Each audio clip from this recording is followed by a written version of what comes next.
It's time now for the award-winning #1 local talk show in Northeast Pennsylvania, The Sam Lesante Show. Now here's your host, Sam Lesante. So my friends, you were around the house, you're doing some things, and God forbid you fall. Now you either break your hip, you fall on your arm, you break your leg. What do? Well, you want to get to an orthopedic surgeon as fast as you possibly can. And as I tell you all the time, Lehigh Valley Health Network is always there for you. It amazes me. 24/7 now, we have a full-time, experienced orthopedic surgeon who is servicing now the greater Hazleton area. He's no stranger to the Lesante family, and I'm sure all you heard of the Falvello name. Dr. Anthony Falvello is here today, and it's so nice to have you back with us, Tony. Thanks, appreciate it. Happy to be back. Yeah. We had a good time when we were down in Delaware or whatever we were. Yeah. No, I was there for about 3 years. Yeah, it was a nice change of pace, but we are happy to be back. We enjoyed ourselves, and you were very cordial as always. Thank you. So everybody knows the Falvello name, of course. Tell me about your roots and of course I know all about that because I remember you when you were a little baby. And I'm only 41 years old. I don't know how that happened. I thought we weren't going to talk about that. Okay. Tell us about your roots. Yeah. So my family, obviously, they're attorneys. Most people know, and have been involved in law since 1923. I believe the Falvello Law Firm's about to celebrate its 100th year anniversary, and 4 generations of attorneys. And my sister and father still run the law firm. For me, I found law about as exciting as a funeral. And so I decided I was going to do something a little different. And years ago, I went to St. Joseph's in Hazleton General Hospital and watched Dr. Lease operate. And ever since then, I've been on the road to orthopedics. And I was fortunate enough to get into medical school and get an orthopedic residency. And I've been practicing now for 12 years, 9 of which I was here, but I have been gone for the last 3 years. It's interesting when you take a direction as to, I always ask people about, do they have the passion for it? Okay, and there's no question about it. You have the passion for it. I love it. Yeah, I do love it. Orthopedics is great because it's one of the fields in medicine where it's very mechanical, and we get to see the problem before us, and we get to fix it with our hands, and use of instrumentation and tools, and it's just very rewarding. And when somebody comes in and you've helped them walk and regain their ability to enjoy life and get around, it's very fulfilling. It's interesting because when you were here before, and we had some interviews before, when people would say, we saw Dr. Falvello, you know what, Sam, he was so nice. You'd say, your bedside manners seem to be superb. Thanks. Yeah, I guess maybe that part I get from my family. But I think it's, the interaction is what I really enjoy. Sure. And in fact, George Carlin, a great comedian once said, people as groups can be frustrating and difficult to deal with, but people as individuals are great people. And I found that to be true. And so I really wanted that kind of profession or career when I was dealing with people, where I would be dealing with people on an individual level. That's important, Tony, because what happens is, you're in a situation that you're scared, you don't want to be in that situation. Yeah. And what you need is the compassion, and having a compassionate doctor. And I know some doctors sometimes are busy and they want to get to the point, and et cetera. And I appreciate that. But you always were, that person was the most important thing to you. That patient to you was the most important person at that time. I try to do that, as much as we can. I get busy just like anybody, but I do try to give each patient, the appropriate time. In terms of orthopedic advances and technology, there's so many things that are happening today. You were specializing in something, was it? Yeah. There's 2 things that I really do that are considered advancements in orthopedics, both in the field of joint replacement surgery. One is anterior approach hip replacement, where we do a hip replacement through an incision based on the front of the hip instead of the traditional way on the back. And that affords certain advantages. One of the most commonly referred to advantages of that procedure is a quicker recovery. We literally, after we make an incision in the skin, can take our finger and dissect between two muscles and go right down to the front of the hip joint. We don't have to cut any musculature to release it. Traditionally, when you go through the buttock, you would go through multiple muscles before you would get to the hip joint. So we literally just move these muscles aside and do the procedure, and patients seem to recover quicker. The other thing is that the incision on the front of the hip affords the hip more stability. So a lot of people who back in the day would have a hip replacement via posterior approach, which we still do that, but when you do that, when you go through the butt, there's always the danger of the hip popping out of the socket. And it doesn't happen often, but it's greatly reduced by making the incision on the front of the hip. And that's really nice because you can do things like cross your legs or sit on a low chair without having to worry so much about your hip popping out. There are so many people that suffer pain with their hips, all right? And every one of them, like if something on me, I'm the biggest baby walking the face of the earth, okay? I'd be a wreck, okay? Yeah. You'd have to give me a lot of sedatives, okay? But when do you make that decision, to have the good quality of life that you should be getting, okay? And, when do you make that decision? The most important thing in terms of whether you're not to do a joint replacement, whether it's a hip or a knee or a shoulder, is really your quality of life. If you have pain every day, if you've tried other methods like medication or modifying your activities or injections, and those aren't working for you and your quality of life is suffering, at that point it's appropriate and reasonable to do surgery. Is that right? And so, some people, have especially knees, well, I get up, it's tough, but then throughout the day it gets better, and, I'm going to wait, I'm going to wait. And as I've been told, it's not good to wait a long time. Right. Yeah, no, I think it's better to get those quality years while you're younger. One of the things, I've done joint replacements in 19 and 20-year-olds. And the reason is because they had severe arthritis or something that they could not function. And so even at that age, even though we know they're probably going to outlive their joint replacement, it was reasonable to do surgery. Is that right? And so if you have hip pain or shoulder pain, etc. It's best to maybe, the phone number is on the screen, my friends. You could call and ask, why suffer? That's the point, isn't it? Yeah, it is a good point. And with the advancements you were mentioning, anterior approach hip replacement, another thing that's come along is robotic knee surgery.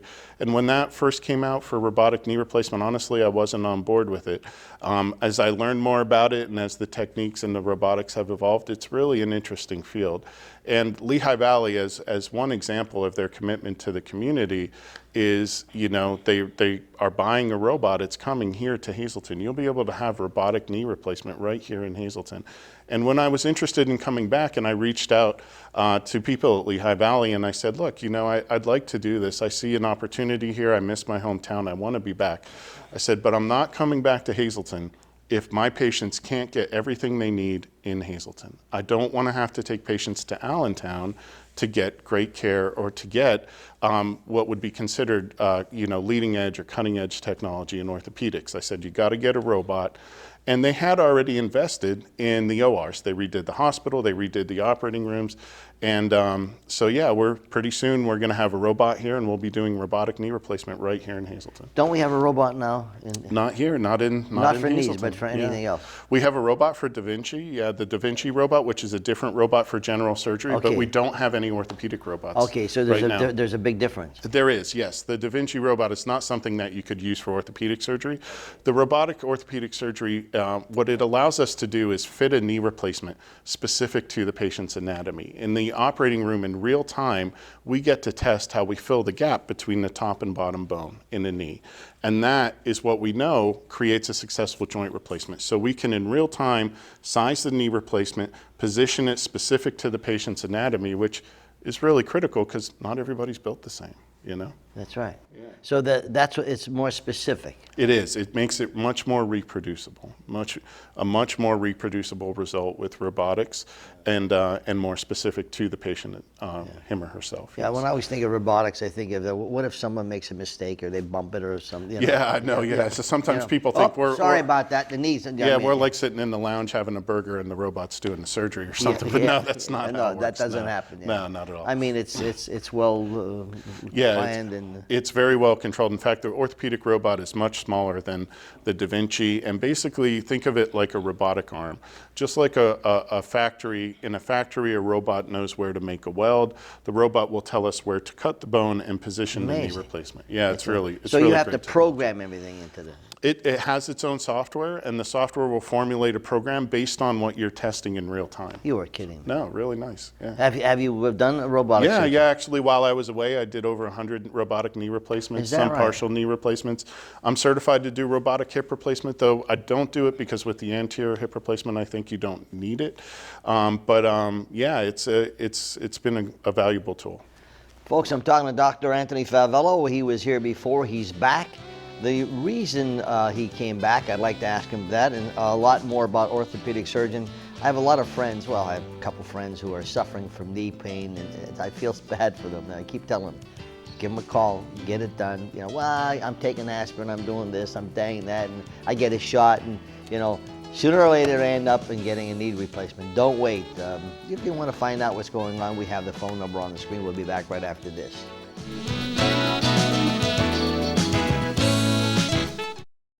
Welcome back to the Sam Lesante Show, folks. Remember, 24/7, ssptv.com. You can watch all of our health shows, a lot of great information. Thank you so much, my friends.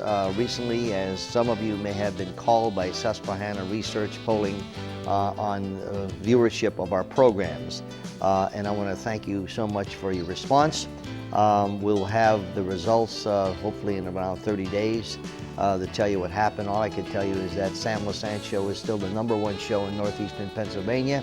I'm very excited about that, but I appreciate your viewership, and my email is sam@ssptv.com, and these are legitimate numbers, my friends. Anyway, I'm talking to a good friend of mine, Dr. Anthony Falvello, no stranger to the greater Hazleton area. You were, as you said, out of town for a while, all right? And now what made you decide to come back? It was a couple of things, You wanted to come on the Sam Lesante. That was it, yeah, #1. I said I got to get back on Sam Lesante. That's good. Well, sure. But no, as you know, and we talked about my family's here, and I was in an area that was very heavily populated. Plus COVID was a bad time for a career change. But during the time that I was there, I really kind of missed servicing people where I grew up and being closer to family. And so we came back. And Lehigh Valley really made that possible. They really did. Yeah, I mean, they have Lehigh Valley Network, Health Network, Tammy and her crew and everyone. They give back to the community. I can't tell you, Tony, how many times people will come up to me and my wife if they see us in the grocery store or whatever and thank us for having shows like this. Well, I say thank you, Lehigh Valley, because they're one of the few organizations that not only they put their money where their mouth is. They come out and they help the community a lot. And I'm not knocking anyone else, but a lot of them just do a lot of talking. Yeah. But they don't do the service as Lehigh Valley Health Network does. I can say that. Yeah, from my experience, they've invested in the community and in the hospital. Yeah. And it's interesting, especially when someone says, your show saved my husband's life. Mm-hmm. And because it's interesting. It really is really interesting. Now you're at the Station Circle, Humboldt. Yes, yeah, we're in Humboldt, yep, and it's the old Coordinated Health Building, which most people know has now been bought out and merged with Lehigh Valley. It's right behind the Turkey Hill and the hotel there as soon as you get off the exit near Humboldt, and it's visible from 81. Beautiful. Very easy to get to, yeah, no matter where you're coming from, not just the Hazleton area. If you're coming from further north or further south, it's easy to find. So what other services are there? We have a lot of services there. Orthopedics is a big one. There's myself, Dr. O'Brien and Dr. Martinez are sports medicine orthopedic surgeons, and Dr. Samouj also does joint replacement, such as I do. We're there. We have Dr. Lee, who does injections. We have work comp there. We also have physical therapy. There's a number of services available there. What is the most common joint replacement surgery? If you look at the numbers, knee replacements, there's about 3 knee replacements done in the U.S. for every 1 hip replacement. So knee replacements are the most common, but hips are still common as well. And it's, you know, especially now that the baby boomer generation has gotten older, we're seeing a huge increase in demand for joint replacements. We talked about this before, and unless people are going through the channel and, you know, just tuned in. When we're talking about hip replacement and knee replacement and when you should get it. So the most common is knee replacement. All Absolutely. Right? So the question again is, let's repeat.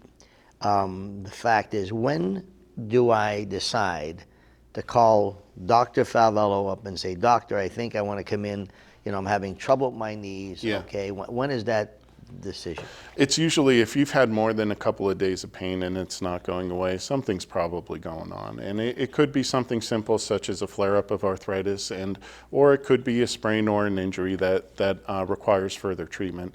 You know, most people don't come to see surgeons because they're afraid of surgery. You know, I mean, if we were giving out free surgeries, I don't think we'd have any takers. But, you know, the thing is that, you know, 9 times out of 10 surgery is not recommended. You know, so, you know, getting yourself in, getting yourself seen is most important. Get out of pain. See, that's the key. I think some people think, well, right away they want to do surgery on you. That's not the case, my friends, okay? Because like you said, if you come in, it could be what? It could be something like what? Torn cartilage. It could just be that your arthritis is acting up, so to speak, and, you know, sometimes we can treat you with medication or injections. Not everybody who has arthritis needs a knee replacement or a hip replacement. You know? You talked about the advances in technology, okay? Prior to doing those, you have to have training, okay? Absolutely. So how often do you train, and how often does a surgeon have to go back to school, so to speak? Well, you know, so our initial training includes medical school, which is 4 years. Orthopedic surgery residencies are 5 years. So we have 5 years of performing these surgeries with supervision before we're, you know, let loose and able to perform them on ourselves. And then we're required to do a certain amount of continuing medical education. So we go to conferences and things like that. And, you know, now that I've been out 12 years, you know, there's been a lot that's come along in that time. So those conferences and you know, keeping up to date on advancements are important, you know? And I think that's critical. It is critical, you know, and for us as surgeons, we're supposed to look at the data and decide, you know, what is worthwhile to do and to perform and what is not, because, you know, there's the old and gold tried and true methods that have worked for a long time, and there's new advancements, and you want to be somewhere in the middle. You don't want to be that surgeon that's always on what's new, because sometimes those things turn out not to be so great. Yeah, no, continuing that education is critical. When you're looking at a knee replacement, sometimes both knees are in trouble, okay? Some people who I've spoken to throughout the years say, look, I'm going in, do the both of them because I don't want to go back in, okay? Some say, no, I'll do one and then come back. So what's the rule of thumb here? So that one's a tougher question to answer. If you look at the literature, the complication rate with doing both at the same time always does go up. Now, what do you mean? It doesn't go up significantly, but the chance of having an infection, the chance of having a blood clot, the chance of having some other complication from a knee replacement, those things go up. And, you know, we take a surgery with a single knee replacement that, you know, 97% of the time does not have major complications. So the chance of an infection is about 3%, depending on what data you're looking at. And the chance of, you know, bleeding or blood clots or other issues like that is also very low. So if you operate on both at the same time, you don't necessarily double the risk, but you do increase it. And so what I tell my patients, and I will perform bilateral knee replacements, but what I tell them is best to do it one at a time if you can, you know, and reduce the risk of complications. Why? I mean, you're doing the same thing on one knee as you're doing in the second knee. It's the insult to the body is what causes Oh, it. okay. Yeah, you know, so it's just as if you make an incision on one knee, you have a chance of infection there, but you also have a chance when you make another incision. You increase that risk. When you talk about blood clots, which can happen in orthopedic surgery, everybody who gets joint replacements gets treated to prevent blood clots. The second stimulus, the second site of surgery, increases that response in the body, and so you thereby increase the risk. And it turns out, as I said, it doesn't double the risk, but it does increase it. You know, Tony, I see these people jogging, and they look like they're in pain. I mean, you know, I remember friends of mine who went to school with me. They must have walked hundreds of miles every week. They were all over the place, and they had 2 hip replacements, 2 knee replacements. I mean, I see one person where I live with. I mean, he is like in pain.